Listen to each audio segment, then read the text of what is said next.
Welcome to Inside the Corner Office, a podcast where you will be taken behind the scenes of the daily life of a CEO. I'm Thomas Buberl, CEO of AXA. In each episode of this podcast, we will delve into a specific aspect of this role. You will see that making decisions from an office is definitely not what this job is all about. For every topic, we'll be joined by a leader of a major organization. I hope you will enjoy these discussions. Tune in and take a seat at the table. We are inside the corner office. Today, I have the great pleasure of speaking with Satya Nadella, Chairman and CEO of Microsoft. When Satya published Hit Refresh, he shared a simple but bold conviction that culture, more than strategy, is what drives lasting change. Since then, the world has only grown more complex, and with the rise of AI, we are entering yet another phase of huge transformation. In this episode, we'll talk about leading with clarity, with culture, and with purpose, even when the rules are changing. Satya, thank you very much for being with me today. Do you remember the first time when we met?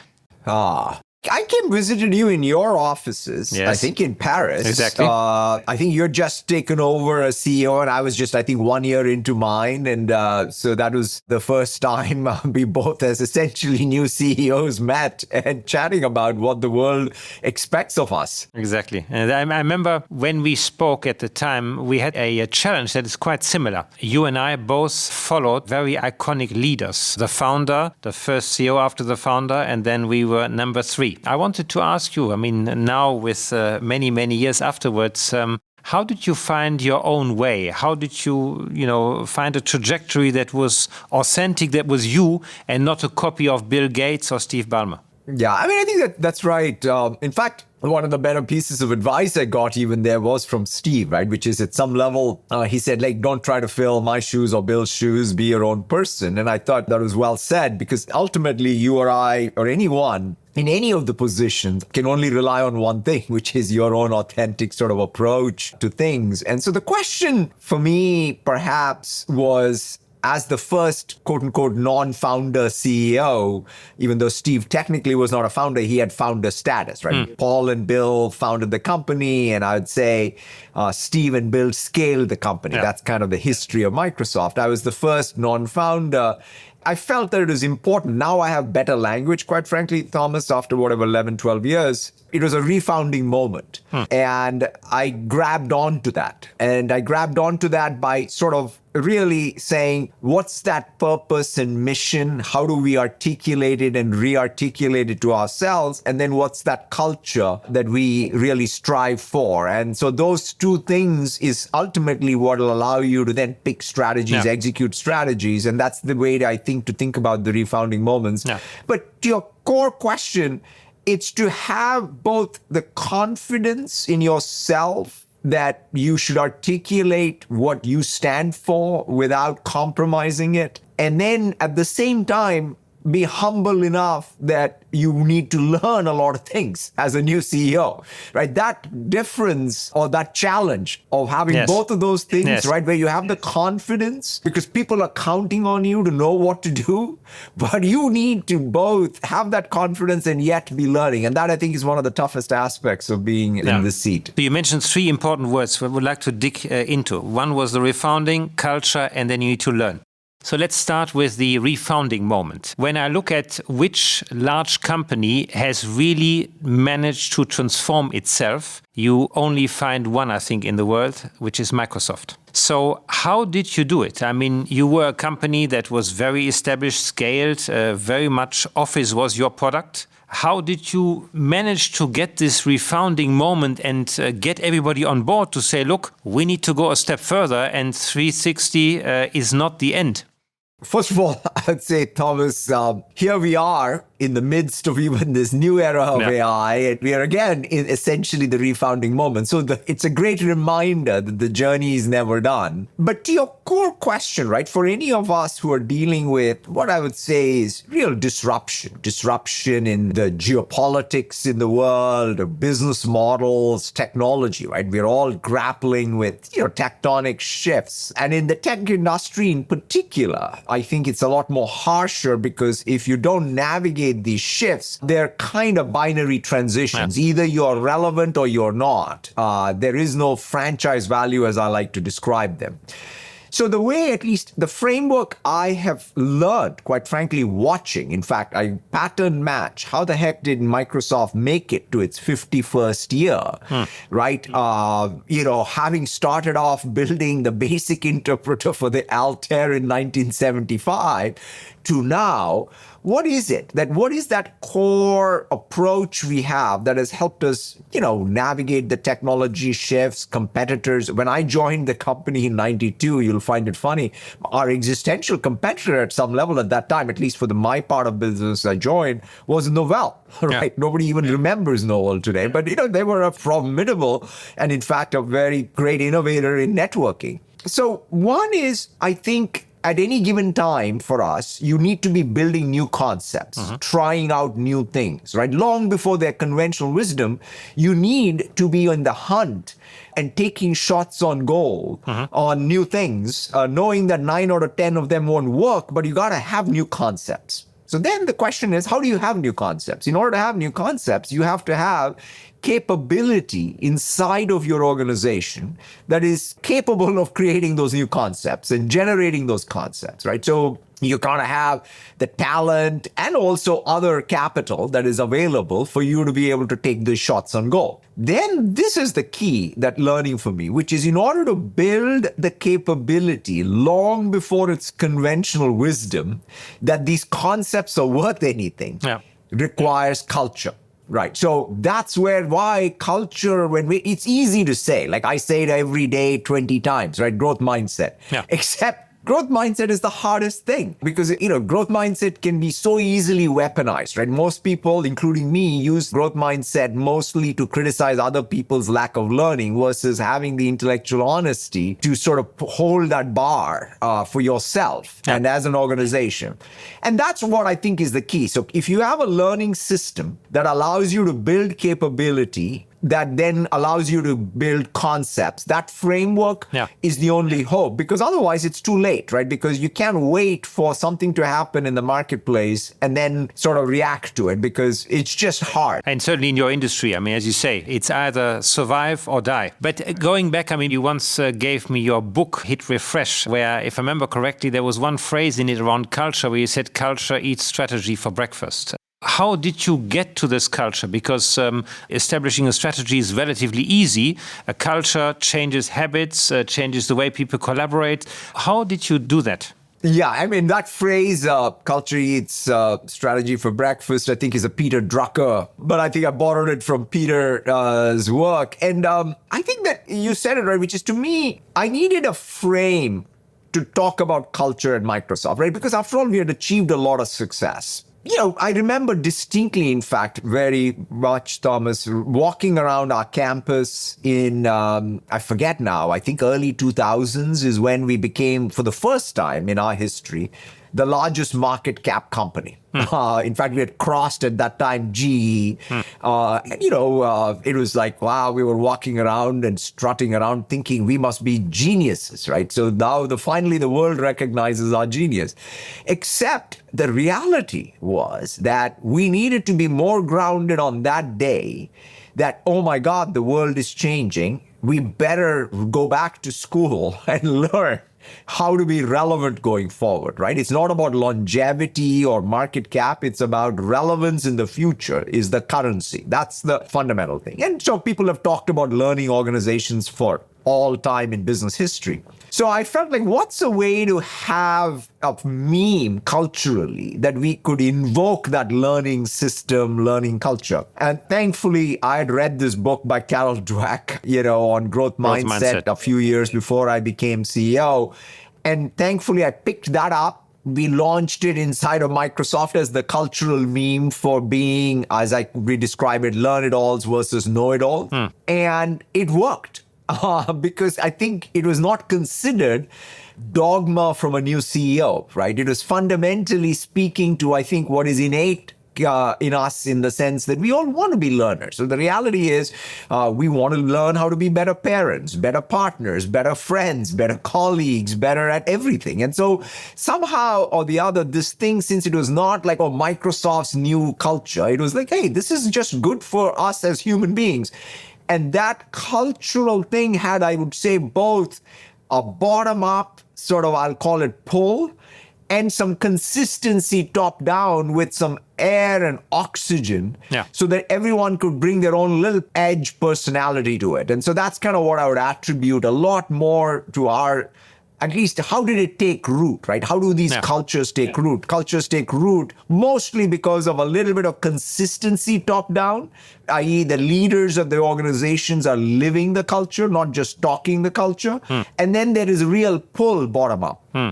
But I mean, it also means that as a person, you have to be very different. So, for example, in order to learn, you need to be vulnerable. You need to admit that mistakes have happened. And it goes back to this question around learning as a leader. So you said it earlier. I mean, if I would ask you, I mean, how do you as a leader learn on a day-to-day basis? What are you doing to learn and be part of that learning system? Yeah, that is fascinating, right? Because in some sense, as leaders in particular, it's hard because to some degree, there is a massive issue in the sense of, is the information that you have access to being shaped, or are you got enough ability to still be curious enough to get to the data, the information, and so on? So I think one of the foundational things that I feel as CEOs in particular, but for that matter, for anyone who is an executive, or even if you're an entry-level employee, curiosity.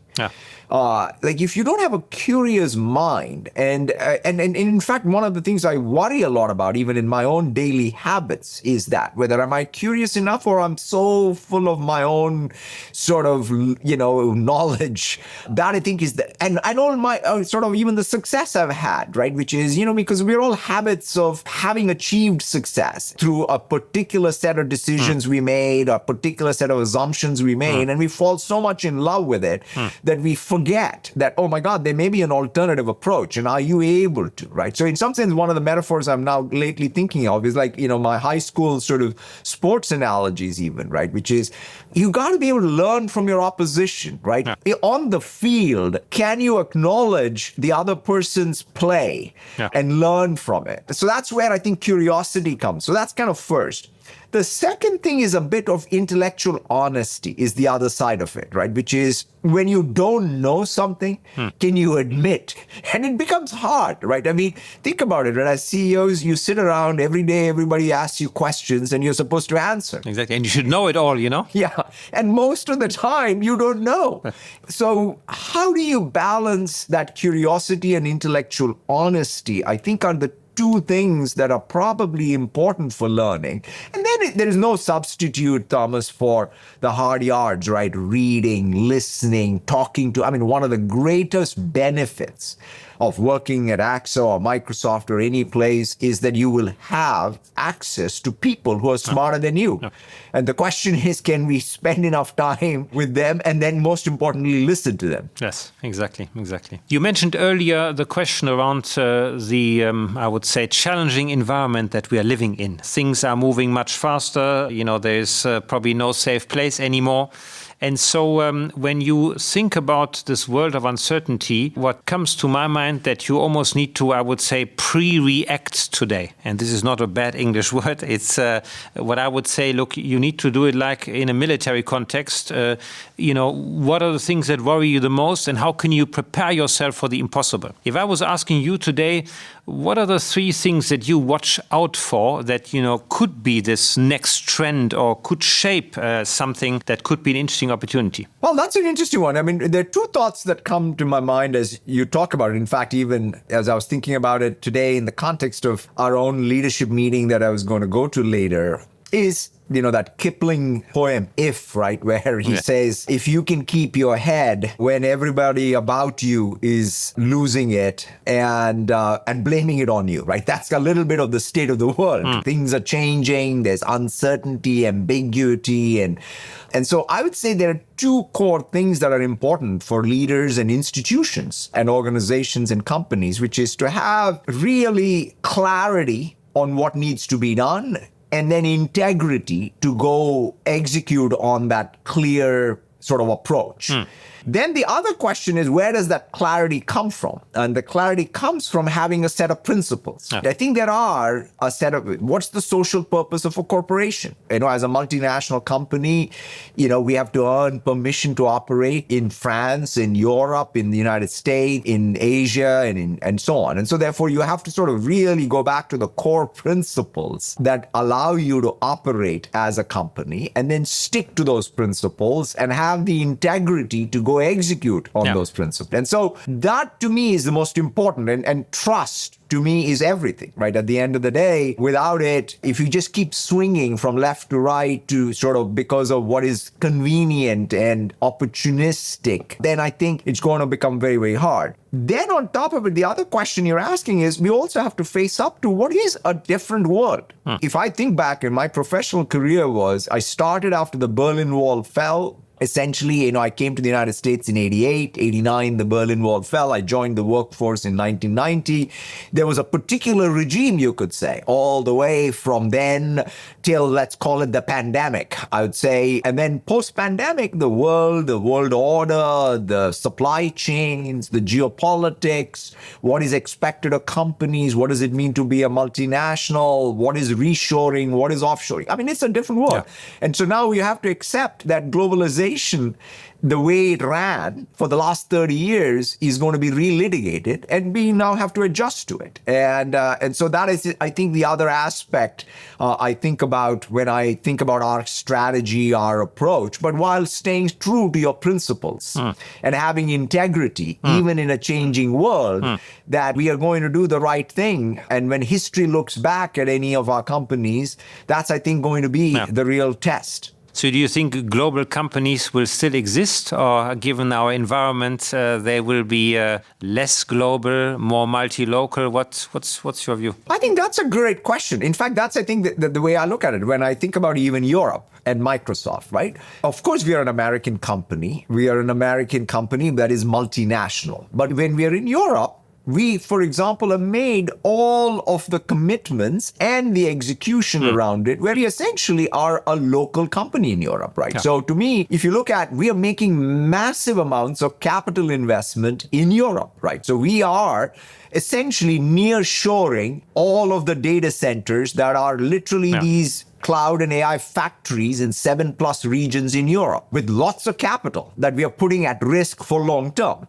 Second is we're also then adhering to all of the sovereignty, privacy, security guarantees that countries and European Union want, right? So one of the biggest software projects we did over the last multiple years was the EU data boundary. So essentially Azure regions in the EU all have a data boundary. And then on top of that, we now have all these sovereign options, right? There is sovereignty services on the public cloud. We have our private cloud option. And of course, we're also working with partners like Capgemini and SAP on sovereign clouds in France and in Germany and what have you. So to me, I think we've now created all of the things that, as you described it, make our operations in Europe European. Yeah, exactly. And I think that is, I think, what is going to be expected in the world, which is every country will expect continuity of their supply chains and critical infrastructure. And we are critical infrastructure, so we'll have to be more localized in every part of the region. And I think that's a massive adjustment. And the good news here is Microsoft has been on that journey, and we've always thought about it that way, which is trust that is earned in one community, one country at a time, by essentially creating local surplus and local value. And that's kind of the approach we're taking. It's a smart one given in the environment we are living. Another trend that we also see a lot beyond the question around geopolitics is the social fragmentation. So you have very polarizing countries, and When you look, companies are today often the one area where there is still stability, sometimes even still the only oasis, I would say, of coherence, of decency. How do you make sure that the culture you were describing earlier, that is so valuable to Microsoft, is not negatively affected by the polarization you see outside of Microsoft? Yeah, I think that's a very interesting point, right? Which is, after all, we have people at Microsoft who come from everywhere, different, political persuasions. They come from different countries. They're all participating in Microsoft. So I think the way I start, Thomas, is by starting with a little bit of, I'd say, humility that we are not a country, we are a company. And what is Microsoft all about? Our mission is to build digital and software and AI products that empower every person and every organization on the planet to achieve more. And making sure that when people come to work here, we understand and recognize that that's the only purpose of this company, which is to find these, really live up to the mission we have, as opposed to thinking that we have any other thing that is a social purpose that crosses over into what I'll call the socio-political side, right? We have to sort of recognize that we live within broader societies and we have to have social purpose, no question. But this is not a political platform to make, statements and so on. And so therefore, that I think is going to be more of a challenge, right? I mean, everyone, and personally, of course, we live in different countries. We can participate in the political process and you're free to do so. But when you come together in a company, your core goal has to be about pursuing the mission of the company. And then the mission of the company has to be aligned with the broader social purpose of a company. And that, I think, people it's hard sometimes because it gets confusing. Microsoft doesn't have a standing to say anything about everything. We have a standing to pursue our social purpose. Yeah, exactly. That's what you should relentlessly focus on, but it becomes more and more difficult in this world. Absolutely. Exactly. So, no conversation today is a good conversation if we don't talk about AI. And obviously, you are very active in this field, but I want to ask you, how do you scale AI at Microsoft? Because, today many companies are engaged in AI, but when you look at how have they scaled, there's probably a lot still to do. So where are you on this journey and how do you scale AI within Microsoft? First of all, as you said, it's exciting. If you think about even how far, let's take at Microsoft, because I think it's a good example. Like if you take software engineering, right, which is at the end of the day core to what we do, right? After all, we are a software company foundationally. This is the most radical change to software engineering in terms of just the core production function, right? When I look at even the first AI product we built, GitHub Copilot, it started off 24 months ago with just code editing help, right? Which is, code completions. Then we had chat. Then we had agents. Now we have autonomous agents. If I think about how the work and the workflow of a software developer has changed thanks to AI, it's just night and day. It doesn't mean that the software development process and the software engineer is not still critical. It's just that now you assume better tools, better context, more staying in the flow and what have you. And so that is what is broadly happening, Thomas, across all knowledge work, right? So when it comes to supply chain, finance, sales, marketing, with something like, the Microsoft 365 Copilot. So the first thing we're doing is let us diffuse these tools broadly across the organization, whether it's the software tools like GitHub Copilot, whether it's the knowledge worker tools like M365 Copilot, or security Copilot for our SOC, whatever. Just get the tools out into the hands of people. It's kind of like back in the day, in the early days of the PC, what did we do at work? We gave everybody a PC, we gave them an email account, and we gave them Excel, right? And then we saw the workflow and work artifacts change. How did we do a forecast pre-PC? Faxes went around, people did inter-office memos and what have you. And then post-PC, people said, let me put an Excel spreadsheet as an attachment in an email, and people entered numbers and started collaborating, right? So that is what we are now seeing. Once these tools become ubiquitous, we're seeing changes in the various processes, right? It could be a process around how we close our books. It could be a process around our customer service. It could be our supply chain. The only difference to the PC at the time, the PC was a more convenient method to pass around messages. Here, when we talk about AI, we talk more about the switchboard in a call center that doesn't exist anymore. So basically a tool that liberates time for you because it helps you, but also threatens your existence. And what we've seen in many cases that the tech challenge around AI is a simple one, but the leadership challenge and the change management challenge is a very difficult one, because obviously as soon as you realize, that touches my existence, adaptation slows down. What have you seen in this area of the adaptation and the change management in terms of AI?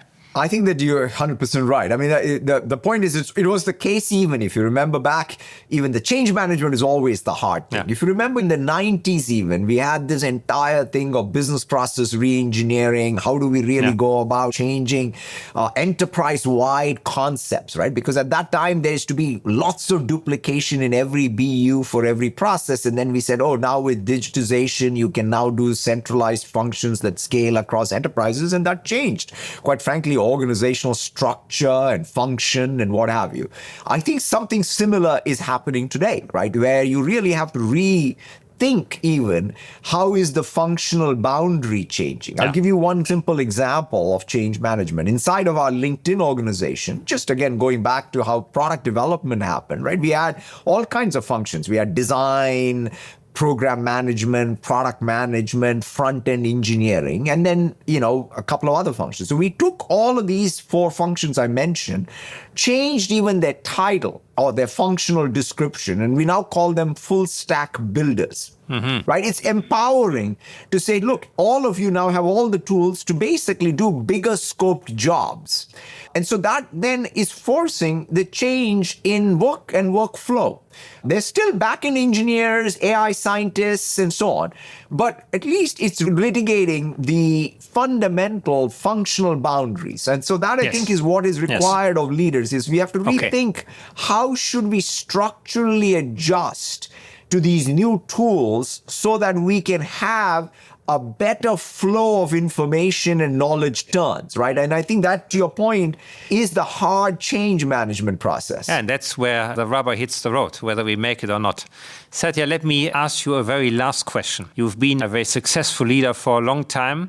What is your leadership advice to current and future leaders? The fundamental thing that I think leaders first is for us to recognize that what a privilege it is to even have this opportunity to show up each day as leaders, call yourself a leader. And then therefore, I would say maybe the thing to do is to remind yourself what leaders do.